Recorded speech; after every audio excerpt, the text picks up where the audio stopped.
네, 유평 시간입니다. 유명한 사람의 글이나 평론을 소개하는데 오늘 유명한 사람은 하봉규 교수입니다. 부경대 하봉규 교수. 저하고 이름은 똑같은데 성이 다르죠? 아주 글 좋습니다. 제목이요. 이재명을 통해 악마의 원형을 본다인데요. 일단 그대로 읽어드립니다. 2021년 후반부터 한국을 뒤흔든 인물 중 하나가 이재명일 것이다. 문산당, 문재인 플러스 공산당 5년을 겪은 힘든 시절 말미에 치루어진 대선 과정에서 한국과 한국 사회의 국가적 트라우마를 안겨준 인물이기 때문이다. 처음에는 인터넷 신문으로 알려지기 시작했고 점차 진행되면서 언행, 사법거래 의혹, 부정부패, 종북 가담, 조폭, 연루 등 그야말로 범죄 공장으로 제2의 조국에서 제2의 문재인으로 손색이 없었다. 정상적 민주국가에서 선거는 하나의 축제이고 국가 통합의 상징이 된다. 하지만 역사는 교양과 상식, 공정과 투명성 등이 전제되지 못한 예외적 경우엔 선거가 국가 분열의 단초가 되고 최악의 경우엔 정변과 독재가 나타날 수 있음을 보여준다. 좋은 예가 독일 바이마르 공화국이 공산당의 준동의 행동으로 보여준 나치에 열광하고 종래엔 나치당 국가로 전락한 것을 들 수 있다. 전후의 수많은 신생국들이 민주적 제도와 절차가 군사정부에 의해 파괴된 것을 보게 된가. 또한 1970년대 민주화된 남미 제국들은 포퓰리즘과 전국 불안정을 겪었고 한국도 민주화 이후 한국병이란 국가 지도력의 총체적 실종을 겪게 된다. 소위 다중범죄자이자 종북인사 이재명이 여당 대선 주자이자 대선 패배 이후에도 국회의원으로 야당 대표가 된 이재명 현상은 다음과 같이 정리할 수 있을 것이다. 첫째, 인격, 품성과 같은 자질론에 대한 악몽이다. 이재명은 비난한 출신으로 변호사가 된 입지전적 인물로 알려졌으나 링컨과 같은 인품과 철학, 희생과 헌신 대신 악행과 천박함, 부정과 음모, 의혹과 반역으로 가득 찬 인물이다. 이재명은 자주 자신의 출신을 흑수저임을 강조하고 있으나 부친의 이력 등 내서 일관성이 결여되고 있으며 자신의 저작에서 수배자로 거짓말과 각종 언행에서 폐악질을 서슴없이 드러낸 자 사이코패스형 인물이다. 흔히 우리는 소위 떡잎론이란 조기 자질의 발견을 들게 되며 이재명의 경우는 여기에서도 어둠의 자식으로서 면면을 아낌없이 보여준다. 예컨대 링컨은 정규 교육의 혜택을 거의 받지 못했으며 어린 시절 가족과 연인의 잇따른 죽음과 정치인으로서 잇따른 실패에도 불구하고 독서가로서 가난을 극복하고 마침내 남북전쟁을 승리로 이끈 위대한 지도자가 되었다. 반면 이재명은 검정고시를 거쳐 대학을 졸업하였으나 종래 가짜 석사 학위 파동과 취소 소동을 뻔뻔하게 치룬 작자이며 정치인으로 각종 범죄를 주도한 자이다. 둘째, 정치인으로서 자질이다. 많은 지도자들은 후천적 노력으로 위대한 지도자가 된 많은 경우를 본다. 6.25에서 한국을 구원한 트루먼 대통령이 좋은 예이다. 반면 이재명의 경우 정치인 행정가로서 출발이 토착비리 집단과 어울렸고 대부분의 경력 기간 동안 이들과 결탁하여 각종 이권에 개입하고 부정을 주도한 혐의가 엿보인다. 소위 대장동, 백현동, 위례, 성남FC 등 토건비리의 이재명은 토건비리 인물들을 공적으로 임명하고 그들의 이익 극대화에 공모한 것이다. 뿐만 아니라 이를 말렸던 친형 가족과의 갈등과 밝혀진 내용은 교양과 상식에 바탕한 일반인이 아니라 사이코패스형 인물임이 만천하에 드러났다. 셋째, 이재명은 성남시형 권력 부패 카르텔을 구축한 문제적 인물이다. 견제와 균형이라 민주질서에서 권력은 언론, 시민단체, 중앙정부, 정당 등으로부터 견제를 당하게 된다. 여기에 이재명은 경찰과 사법기관, 정치인 매수, 조폭, 종북단체 등 이러한 견제를 돌파할 부패 카르텔을 구축한 것이다. 대선 과정에서 드러난 소위 50억, 100억 클럽으로 전현직 사법부 순회들은 특검 박영수, 야당 인사 곽상도와 현직 대법관 권순일을 망라했다. 각종 이권을 이용한 불법 자금은 자신의 법전뿐 아니라 자신의 사법 리스크 해결에 동원한 것이다. 네, 지리산 흑염소 진옥고입니다. 장윤정이 홍보합니다. 국내산 100%인데요. 지리산 자연 흑염소 좋은 영양소로 농축했습니다. 16가지 귀한 전통 원료 이것도 배합했고요. 간편하게 섭취할 수 있게 액상형 스틱입니다. 전화하시기 바라고요.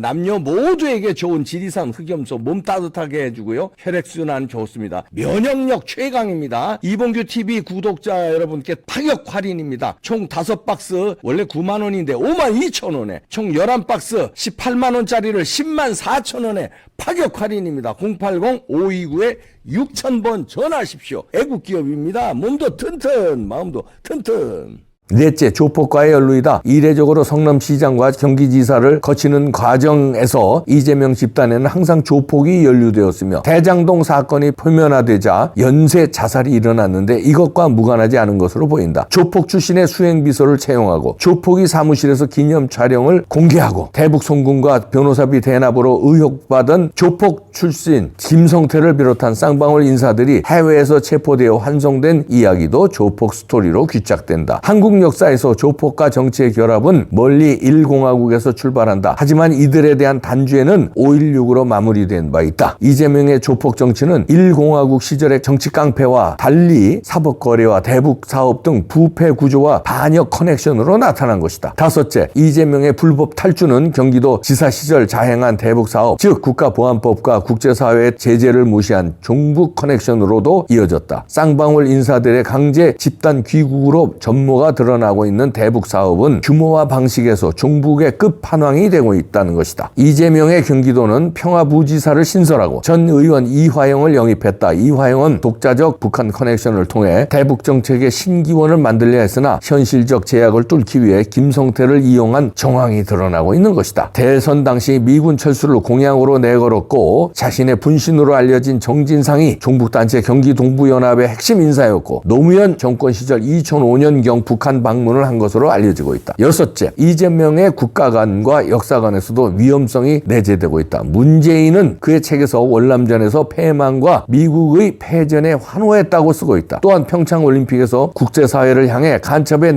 대부 신영복을 존경한다고 발표했었다. 문재인의 간첩 통치는 급기야 종전선언, 외교 참사, 채무 폭증 등 내전 상황으로 이어졌던 것이다. 이재명의 경우 문재인의 전철을 밟을 수밖에 없을 것이다. 이미 북한의 협박이 상존하고 정진상 등 친북 인사들을 중용할 것이 자명할 것이기 때문이다. 지성과 역사, 자유와 규율, 권리와 책임이 결여된 민주주의가 무서운 것은 방종과 반역이 횡행하고 이로 인한 전국 불안정과 국정 마비가 가져올 비극이다. 월남전에서 보여준 침투 간첩은 도처에 널렸으며 결국 패망으로 연결되었던 것이다. 결국 이재명 현상은 오늘의 한국 정치, 즉 원칙과 규범, 정의와 현실, 애국과 헌신이 배제된 예외적 민주정치의 표본이다. 정치인은 교도소 담장이를 걷는 사람이란 표현은 이제 정치인은 나라를 순식간에 붕괴시키는 사람이나 플라톤의 경구처럼 최악의 인물이 통치하는 상황으로 대체되어야 하는 실정인 것이다. 종북 정권 아래서 뻔뻔한 후안무치형 인간은 종국에는 새로운 정치문화, 정치 인상으로 자리 잡고 있다. 검찰총장이 하늘의 그물을 언급하고 있으나 국민들에게는 피부로 와닿지 않고 있는 것이다. 50억 클럽 인물 중 유일하게 곽상도만 사법 대상이 되었고 이마저도 상식에 어긋나는 판결로 사법부 적폐를 절감하고 있다. 악은 강하다는 말이 있다. 공정과 상식이 무너진 사회에 통용되는 말이다. 이러한 사회에서 민주주의는 때로 최악의 체제임을 보여준다. 다중범죄자 거악이 범행이 확정적이나 국민들에 의해 정치인으로 당선되고 구속 여부가 국회의회 부결되는 상황을 미래를 짊어진 젊은 세대에게 어떻게 설명해야 할지 두렵다. 범죄, 반역으로 얼룩진 정치권을 어떻게 정상화시킬 것인가 한국인과 한국 사회에 넘겨진 가장 본질적 과제인 것이다. 왜냐하면 정치는 가장 중요하고 기본적 요소이기 때문이다. 이렇게 하봉규 교수가 일갈했는데요. 학자답게 논리정연한 칼럼인데요. 이재명 현상에 대해서 조목이 분석을 했습니다. 이재명 현상. 여태까지는 없던 현상이죠. 부분적으로는 있었습니다. 그러나 이렇게 이재명 현상이 총체적으로 나타난 악마와 같은 정치인, 그를 따르는 집단 현상, 개딸 현상이라고 그러죠. 이런 현상은 없었어요. 이게 21세기형 악마 정치인데 여기서 6가지로 분석했지만 여러 요소가 종합돼서 이재명이라는 이 악마기 때문에 나타난 거죠. 꿈이라도 덜 악마였으면 이런 현상이 집중적으로 나타나지 않았을 텐데 너무나 뻔뻔스럽고 너무나 사악하고 너무나 집요하고 간교하고 거짓스럽고 총체적으로 집약된 인물, 그러면서도 뻔뻔하게 표정 하나 안 바뀌고 재판받으러 가고 검찰에 소환당하고 할 때도 표정 하나 안 바뀌잖아요. 무서운 사람입니다. 이 무서운 사람은 결판 낼 때는 어떻게 해야 되겠습니까? 단호하게 결판 내야 돼요. 무서운 사람은 우물쭈물하다가는 나라가 당합니다. 나라를 흔들어 놓고 있잖아요. 그게 반역죄예요. 나라를 지금 송두리째 뽑아놓고 있잖아요. 송영길은 이렇게 판을 만들어 놓고 도망가 있어요. 송영길도 소환해야 됩니다. 송영길이 이재명을 이렇게 만들어 놨어요. 권순일이 만들어주고, 박영수가 만들어주고, 문재인이 뒤에서 만들어주고, 이해찬이 뒤에서 만들어주고, 싹 통제해야 됩니다. 윤석열 대통령 화이팅! 한동훈 장관 화이팅! 이원석 검찰총장 화이팅! 국민도 밀어줍시다. 갑시다!